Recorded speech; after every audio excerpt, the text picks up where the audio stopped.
संधी म्हटलं की बऱ्याच विद्यार्थ्यांना अवघड वाटतं. पण मित्रांनो, संधी हा घटक अत्यंत सोपा आहे.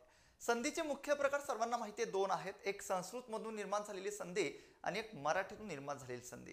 तर आजच्या व्हिडिओमध्ये मी तुम्हाला मराठीतून निर्माण झालेल्या संधीचे प्रकार किती आहे त्या संदर्भात आपण चर्चा करणार आहोत. बघा, मराठीतून निर्माण झालेल्या संधीचे प्रकार दोन येतात. एक म्हणजे पूर्वरूप संधी आणि दुसरा प्रकार येतो पररूप संधी.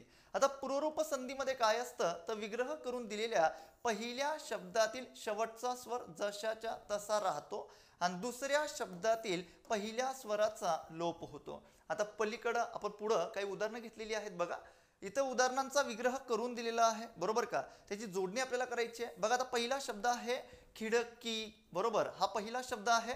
त्याच्यानंतर आत हा दुसरा शब्द आहे. काय सांगितलंय की पहिल्या शब्दातील शेवटचा स्वर जशाच्या तसा राहतो, म्हणजे ह्या की मध्ये आलेला हा ई आणि त्याच्यानंतर इकडे आलेला हा आत मध्ये आलेला हा आ.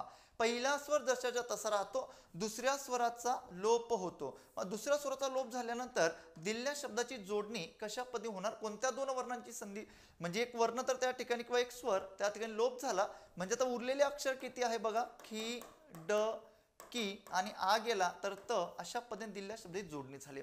दुसरं उदाहरण होतं बघा, नदी अधिक आत. आता दी मध्ये आलेला हा ई आहे आणि इकडं आलेला हा आ आहे.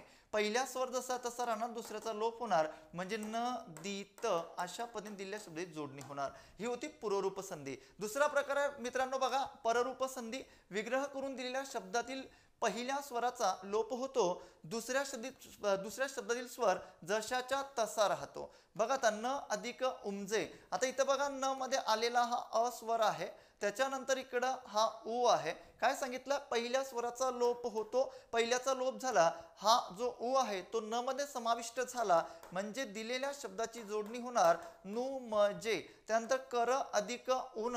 र मध्ये आलेला स्वर कोणता आहे तर अ आहे, दुसरा स्वर कोणता आहे तर तो उ आहे. मग पहिल्या स्वराचा लोप झाला, दुसरा स्वर र मध्ये समाविष्ट झाला, म्हणजे दिलेल्या शब्दाची जोडणी झाली करून.